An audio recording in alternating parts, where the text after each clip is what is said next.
Oh, what should I wear to make a Demoscene preservation seminar? I don't know. I just don't know what to wear. Oh well.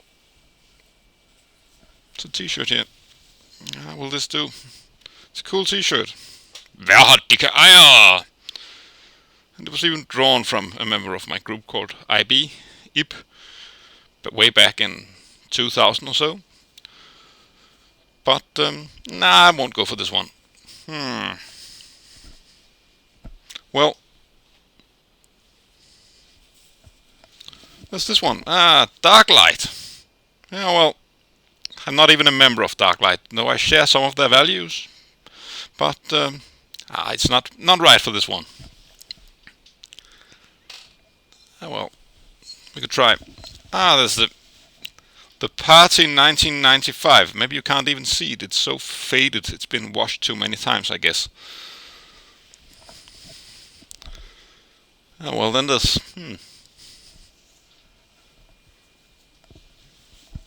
Pepper Snaps for Life. Yeah, well, it's drawn by Fafa, I think. And, well, you should have a Pepper Snaps, just in case you have a Pepper Snaps at hand. Just, this is the time to drink it, of course. But, not that one.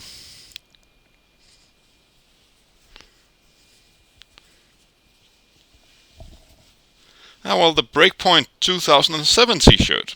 Really cool t-shirt. Have to give you that. Breakpoint guys, did a good job there. But, it's not that one either. Oh well. The Party 1996, the end of an era. Yeah, we could say that.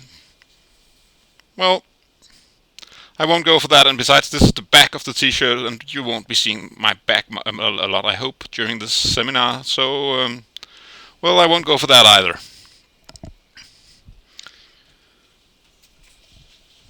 Well, then there's this one. Oh yes, I think I'll go for this one. And of course, naturally, I'm having my pants off right now, you can't see it, so you just have to believe me. So now I think I'm about to be ready to start the seminar. Well, see you in just a moment. So, a very heartwarm welcome to Demoscene Preservation Act, copy that floppy, and it's right here from Curt Cool's basement in Copenhagen, Denmark. I would like to say thank you to Revision for having me for this streaming edition, and under these circumstances, well, it is as good as it gets, and hopefully that will be good enough for you and also very interesting. Yes, and cheers guys, because, well, you know, when I drink, you drink. And, well, this seminar is about these kinds of things, you know, floppy disks. There's floppy disks all over my place. Oh, I should have been wearing floppy disks instead of this t-shirt, maybe. That could have been possible, but it would have made it very difficult to actually make the seminar. So, we'll try and get on with it now. Well, I am Curt Cool of Depth and Narcolor.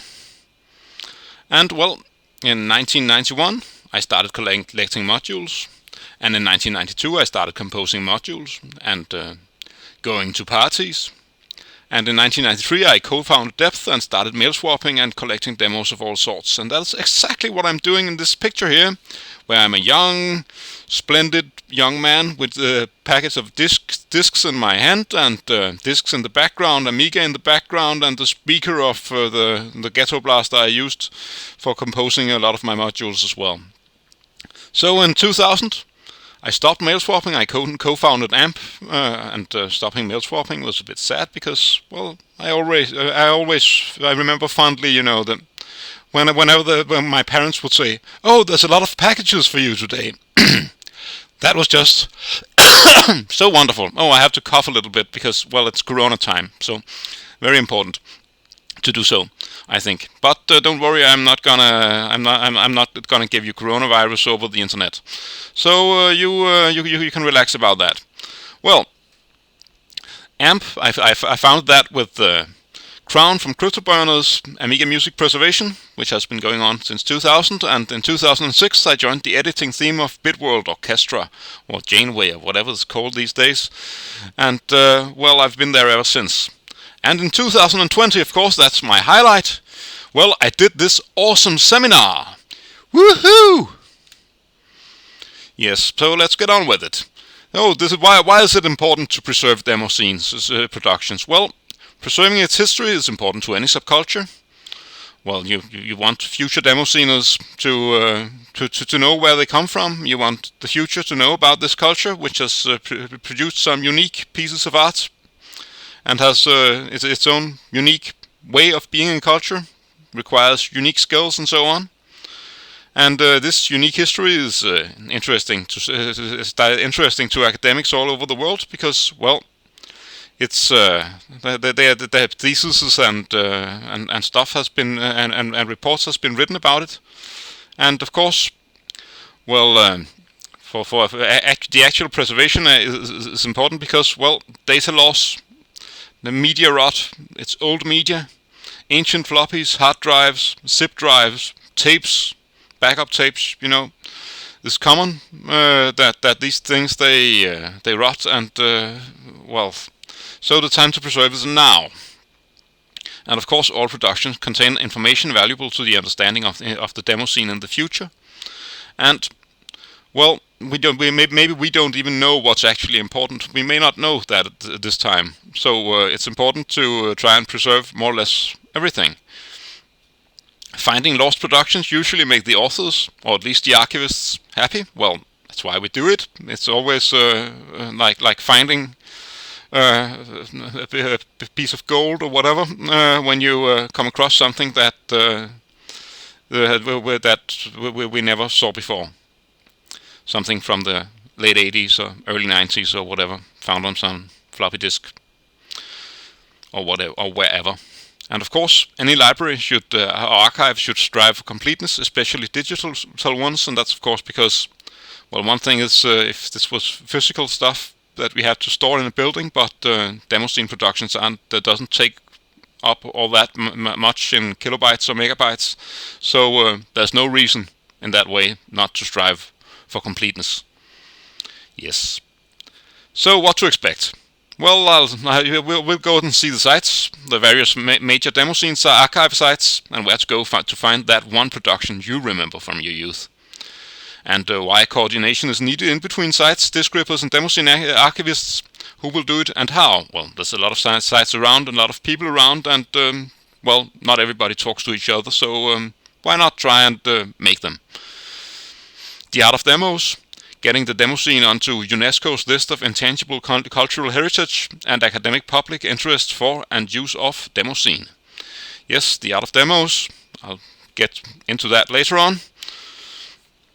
And, of course, how you can rip disks on C64 and Amiga, and from the C64 and Amiga, and the hardware and software needed for it, and how you can help yourself.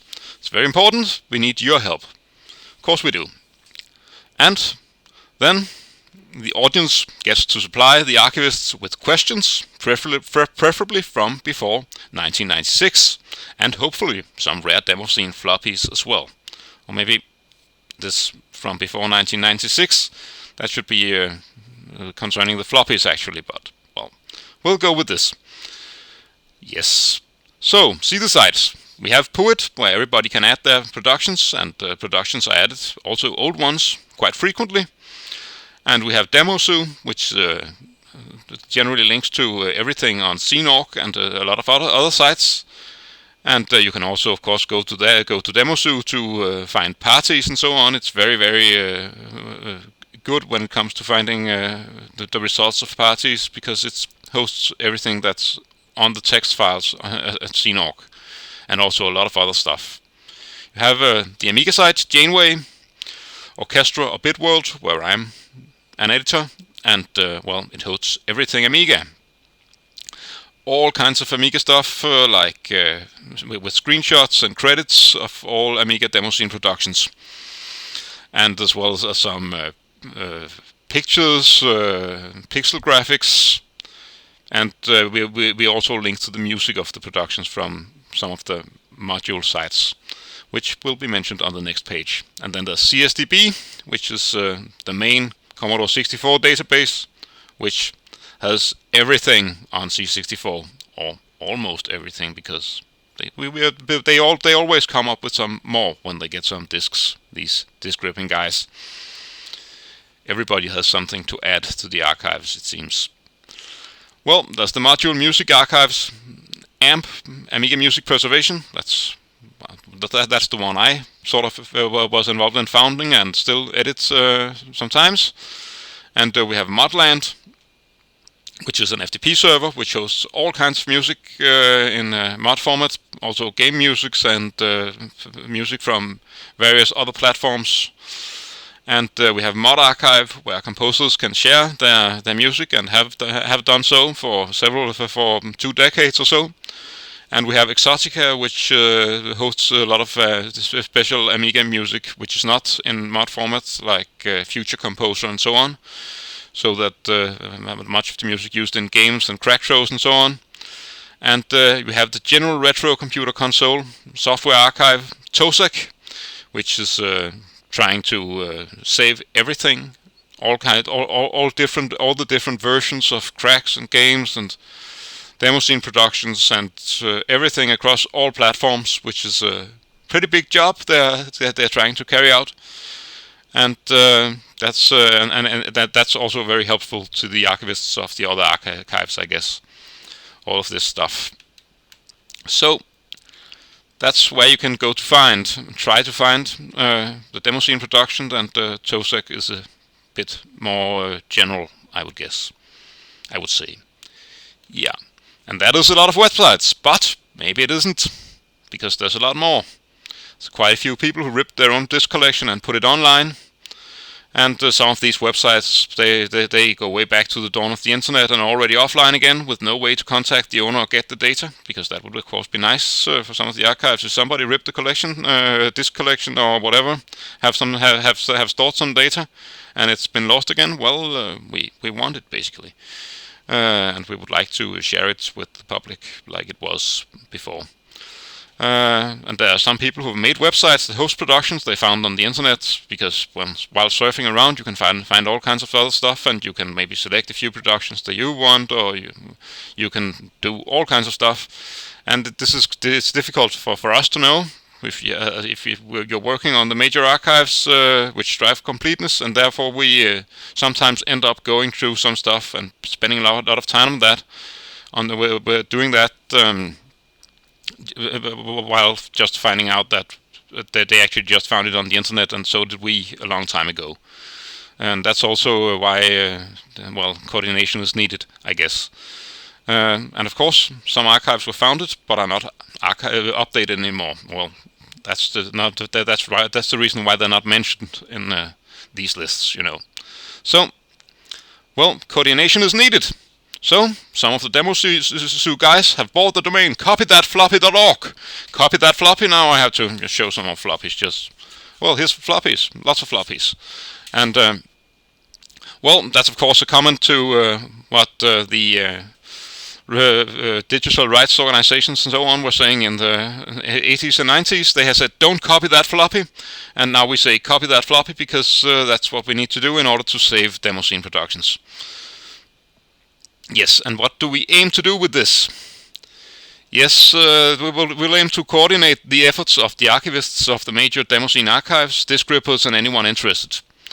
And that basically means that, we need to do. We will try to find, if people are interested. We will try to coordinate what people are doing, so that people aren't doing the same or working on the same stuff, and in order for people to make it a rational way of sharing the workload. And of course, we will help anyone who has Demoscene-related disks or hard drives in order to get in contact with a trustworthy and professional disk ripper, Demoscene preserver, preferably in their own country. And the reason why we prefer it to be in their own country is, of course, that it's expensive to send disks because they're heavy, and especially expensive to send them from one country to another. So We also aim to have backups of the disk images submitted to the general retro public, so that we have sort of the archive, the sort of files that one person submits stays in a state in the state that they actually submitted them, so that we can actually we can actually find out where to look for productions unknown or unarchived so far. And we will of course add anything to the relevant to the archives,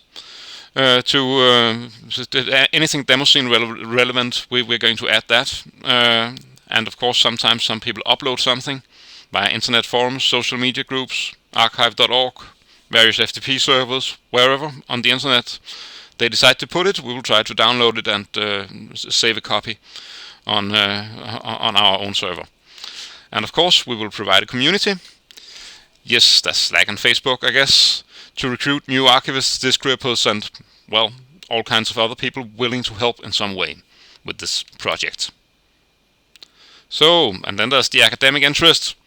And yes, there's Got Papers, that's Gleb J. Albert, who works at the University of Zurich, and he stores anything Demoscene related first made on paper. That means fanzines, stickers, letters, disc covers, vote sheets, etc. And well, that's sort of his little pet project, academic project. So you should go and see, visit godpapers.scene.org. And then there's the Demoscene is generally of interest to the academic world as unique youth culture, and I'm interested in that. I'm sort of an academic myself, I guess, with a special history that blends in with the dawn of home computing, computer games, hacking, the internet, and more. Yes, and of course, we were before our time, so because, well, we were doing stuff that people started doing on the internet before the internet was actually a thing, and well, that makes our culture, makes the Demosceners and the sceners in general first movers in many ways, and that makes it an interesting culture to study. And therefore, Demoscene, the art of coding.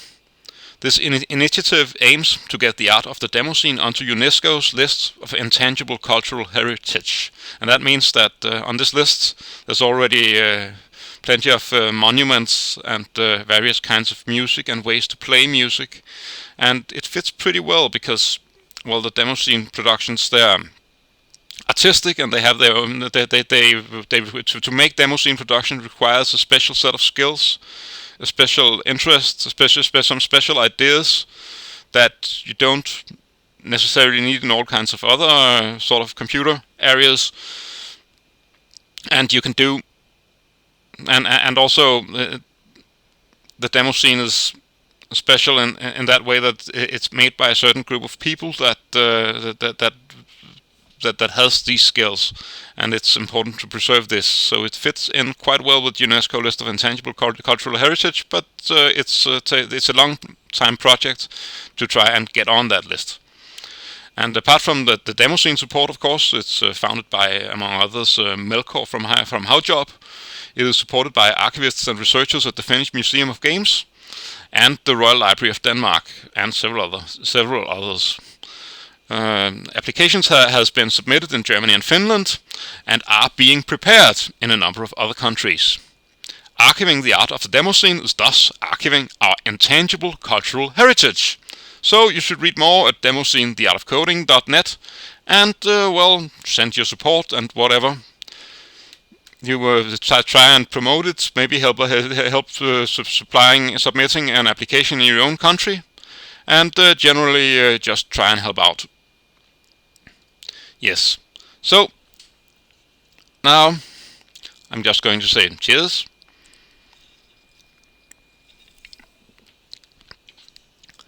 Preserving floppies. Yes. And how to do it on Commodore 64 and Amiga. Preserving floppies means storing the data from the floppy in a floppy disk file used by emulators. Of course, the data can be written back to floppy for use on the real hardware. That's the point. And the most common formats, that's the disk formats, are D64 for Commodore 64 files and ADF for Amiga disks. And this will usually suffice for Demoscene productions, but some disks are copy protected or not standard. Special formats are needed for those. Demoscene productions are usually not copy protected. For backing up originals and those parts of archiving, look elsewhere. Remember what they said at the Mega Symposium? Gamers will be thrown out. Yeah, that's what might happen here, or maybe not.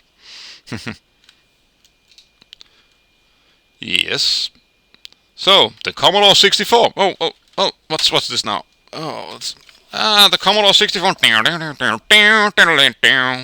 Commodore 64. Yeah. And, well, ripping C64 disks usually requires a C64 floppy drive. There's a picture of one there. And there are two solutions which are common among C64 disk rippers. Well, there's a C64 with a network card and a floppy drive hooked up to PC running Warp Copy. Warp Copy is a nice little tool which is very good at retrying and handling disk errors, which is why we prefer that solution. A C64 floppy drive and cable to connect to PC. Most recent one is Zoom Floppy. PC running D2D64. That's also another tool which you can use to do this. And, well, here's a little Warp Copy that you can see all the tracks and so on. And it handles errors, and you can see if there are errors on the disks and so on. So it's quite advanced and very good at handling errors, and you will also know when to clean the drive heads and so on. So, well, there's Zoom Floppy, a typical board for with a lot of connectors on it, and well, it's typical for this kind of hardware, which you will see more of later on. And yes, there are other solutions. The CryoFlux, that's pretty much the multi-tool of disk ripping, because it's professional and it costs a bit more too, and it supports C64 disks and D64 as well. But you're going to need a 5¼ inch drive, the disk drive, in order to do this. And it doesn't support the Commodore 64 drive, so I'm talking about a PC drive here. Then you have the SD2 IEC, and that emulates C1541. Of course, it's possible to do this, but, well, copying disk to disk image is tedious, slow, and not compatible in all cases. So that's not the solution you want if you want to rip disks, basically. Then there's IEC host, that's totally new, that's also recommended, and works a lot like Warp Copy, except you just connect the C64 floppy drive to your PC via USB interface. So, and of course there are maybe older and other ways. It's possible to connect the C64 disk drive to an Amiga, for instance. And, well, if you have an Amiga and want to toy with that, I think that's you can find information about that on, for instance, Aminet or something like that. Yes. So, the Amiga. For disk ripping on Amiga. I have an Amiga here. Yes, that's the Amiga 600. That's actually really good for bringing to parties and so on. It's really good. You can actually rip disks on it because, well, it has a PCMCIA slot here, which is useful for connecting a card reader.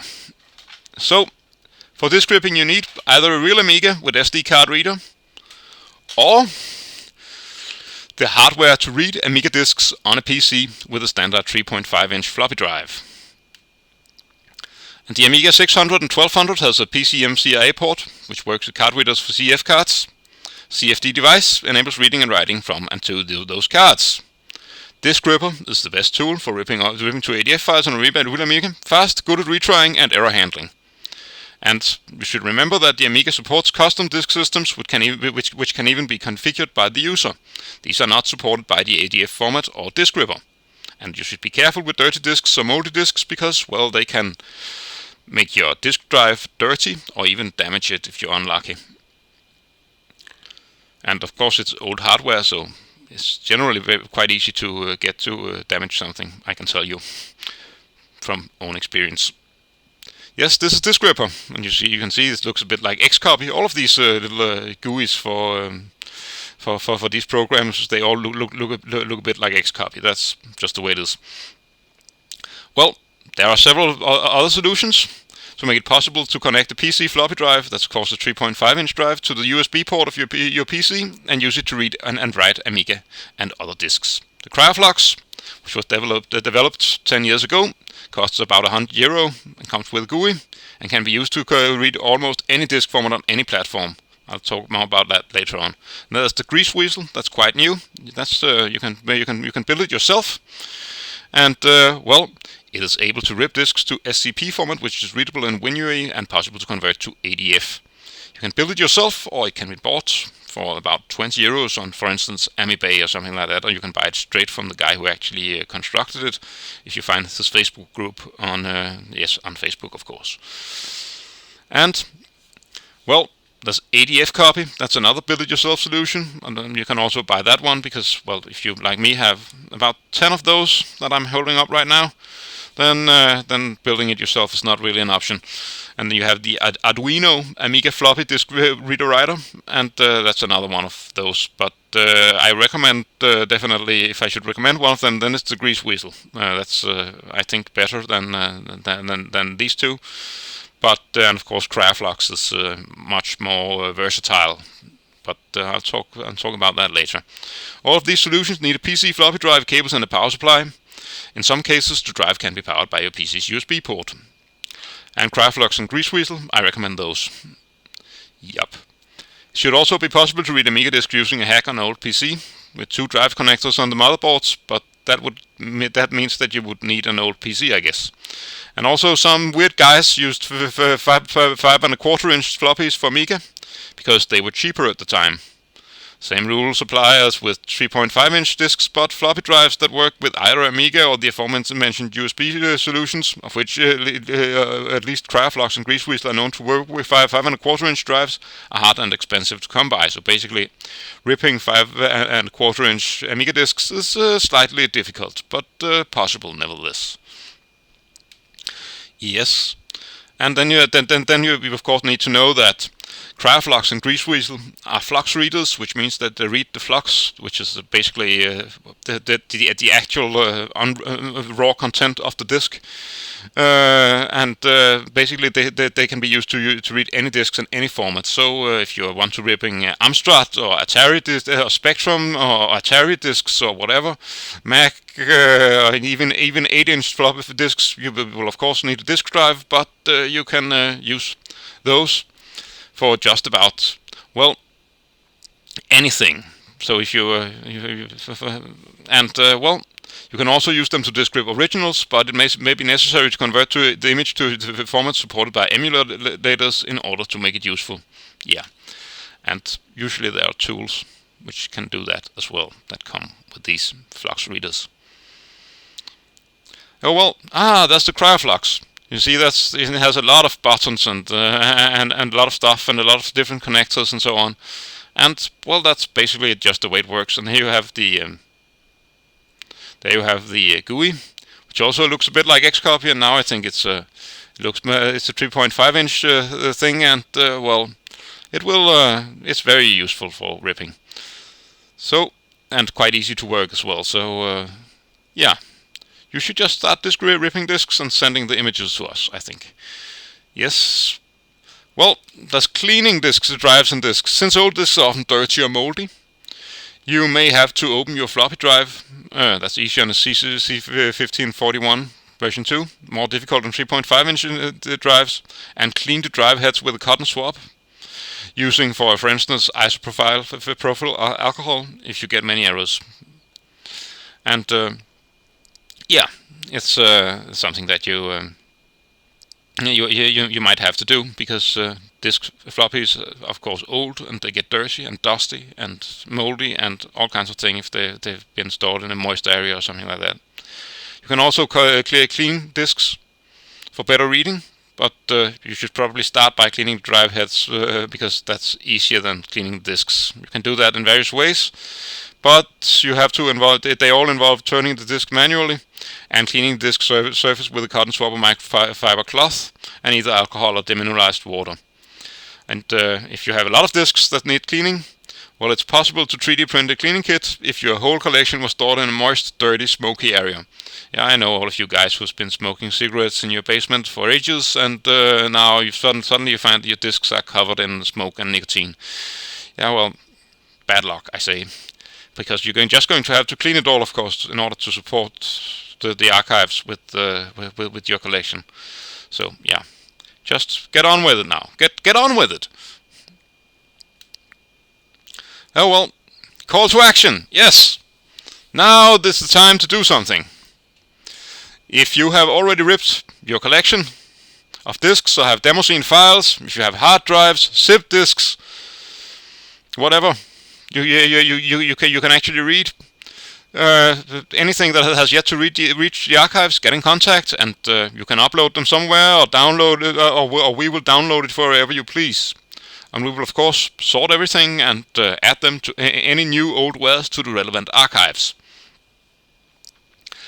If you have a collection of old floppies, or zip drives, or backup tapes, or hard drives, or anything, any backups, CD-ROMs, whatever, we would be happy to rip disks and try and save the contents of whatever media you have, or find somebody who will in your country, since disks are heavy and expensive to send in between countries these days.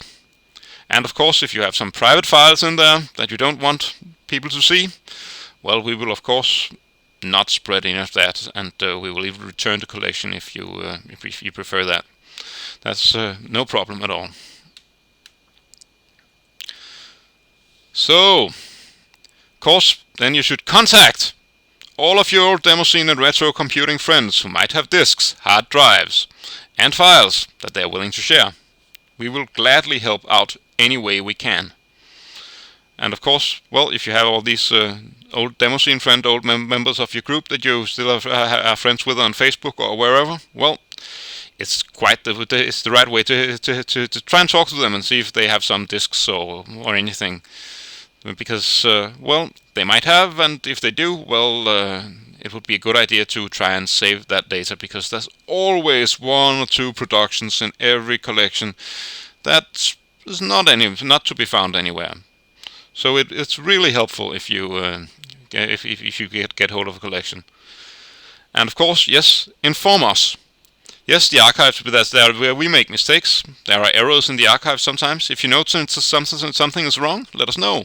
We strive to keep everything complete and correct. Of course, there's no point in making an archive and making it searchable and so on if it's all a big mess and you can't really find what you're meant or want to find, and well, it's basically so that's the point. And yes, participate, because this is really a lot of work.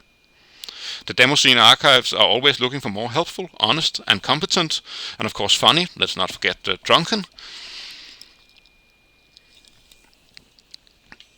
people to help out with sorting and cataloging old and new releases, ripping disks, organizing, working on database and website code, and contacting ex-sceners, of course, in order to make them try and supply disks, files, whatever they might have.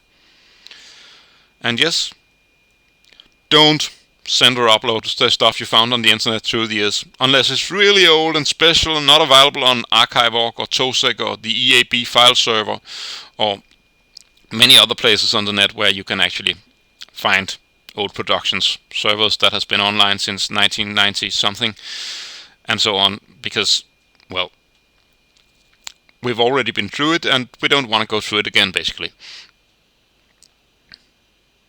So, for any support, you can write to me.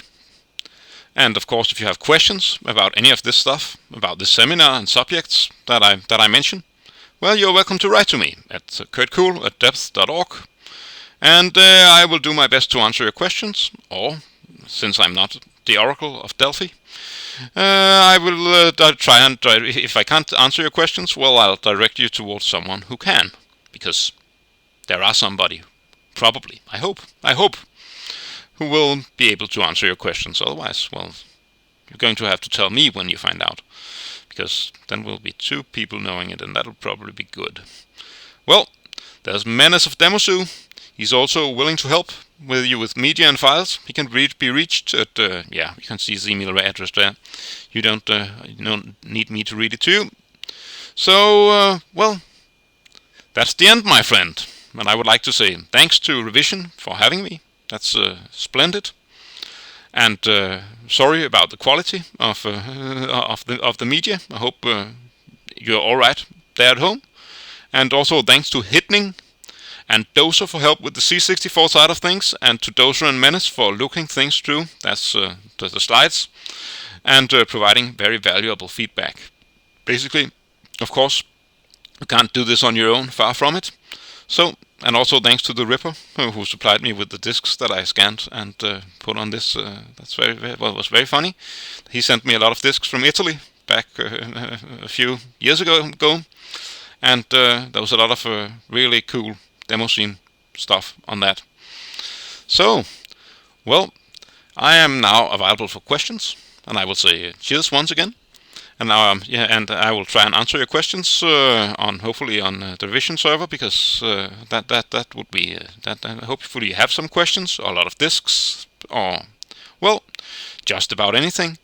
And well, let's keep having fun at Revision Stream Edition. Well, I'm already looking forward to tomorrow's competitions, and hopefully there will be a lot of cool Amiga demos and so on. So, bye bye. See you.